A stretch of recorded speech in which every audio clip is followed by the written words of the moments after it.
guys, welcome back. So this is part 2 of the Poshmark video. Just want you guys to know about all of these tips that really help me if you guys are looking to make money on Poshmark. A lot of the Poshmark videos, tip wise, they say the same things over and over and over again, so hopefully mine will be a little bit different. So let's get right into it. Tip is, I have 6 more for you. So the next tip is get your followers up, follow whoever follows you, and also go in and follow a bunch of people for more closet exposure.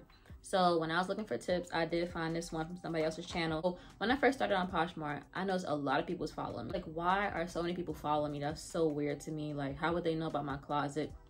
So Poshmark has like an area where it says like new people. So I guess they must just look in the new people section and just follow them. So whoever follows you, just follow them back. And if they like something, you like something, you can go ahead and do it before they do, and they'll basically like your stuff as well. Some people sit there and like basically 8 of my items, so I do the same thing back to them. You don't have to do that because it gets a little bit tedious, but I would say go ahead and do it. Another thing is try to find somebody with, like, let's just say 1 million Poshmark followers, 250,000, just something with a high number. And I usually sit there and I'll just follow in a row, like 100 of them, and I'll do that daily. I've stopped recently, but I'm gonna continue to do that just so my closet can get a little bit more exposure. I have probably about like 10,000 followers right now. It's not a lot, but I'm close to being a Poshmark ambassador. If you guys want to know more about that, just search it up on YouTube. I really don't know much about the program or whatever, but I'm like 74%.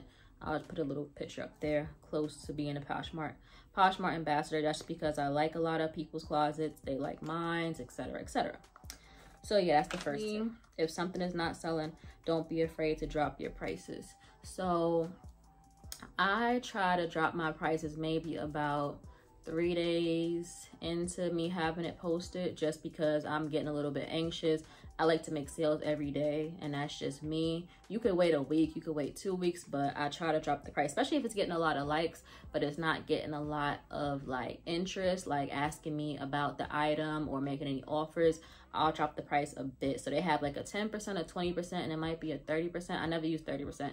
I use 10 or 20, or I just use my own discretion, because I know I want to make at least $10 or $20 profit on the actual item based off of what I paid for it. I'm not afraid to drop the price, and you shouldn't be either. Just make sure that it's worth it. You're getting, because I've lost money.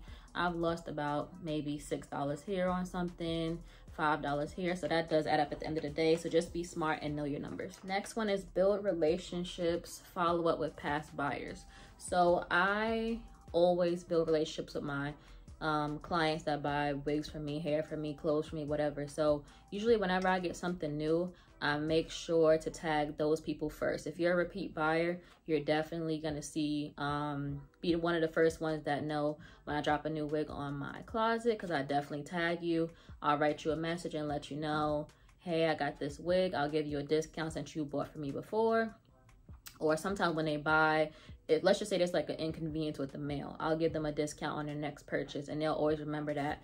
I'm super nice to them. I make sure they feel like my friends and stuff like that. They basically are on Poshmark as a community, very friendly on there basically.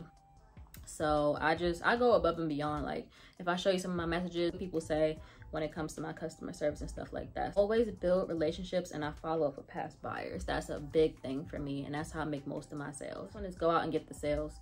So basically what I do is that I just market my closet. I make sure to share it. I constantly share it. I stay on top of my actual like product area, like the wigs. So if I see my wigs are starting to go to the bottom, I make sure to keep them at the top.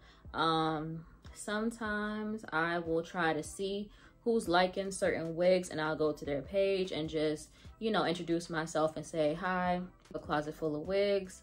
If you're interested, come check them out. I ship next day, smiley face. Like, that's the main message that I write, and I'll probably write maybe about 50 people in a day, and people will definitely respond. I write in their about section. Some people don't have it, so I'll just tag them. If I see that they like the similar wig to mine, I'll just tag them basically. Everybody doesn't like that, so only one time somebody got annoyed that I did that, but I really don't care. You know, it's no rules against it. If they let you do it, then it's not forbidden. Go out and get the sales. Number 5 is preview upcoming items. So Poshmark has a thing where you can like say when it's dropping. So basically, if I know a wig is coming in, let's just say today is Friday. If I know a wig is coming in on Monday, I'll have the stock pictures up there, and then I'll put the date that it's going to be available, the date and the time. So people love that. And you really can't tag anybody, but I'll just share it to my followers. And usually the listing will get pre-liked before it's even here. And I have sold many wigs before they even have come in the mail.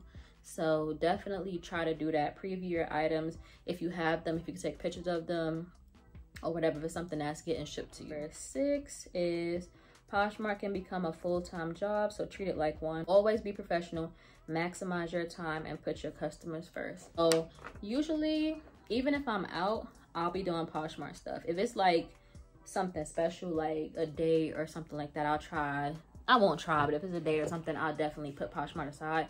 But I usually make sure to answer all of my questions and stuff like that I get when I'm out, about, anywhere. I always make sure to put my customers as a priority, because that's the way that you're gonna make money.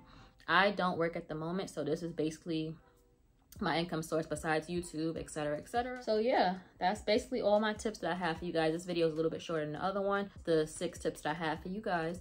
So let me know if you guys want any more videos on Poshmark.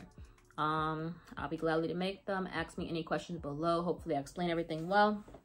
I'm actually gonna go through them one more time. So the first one was get your followers up, follow whoever follows you. Also go in and follow a bunch of people for more closet exposure.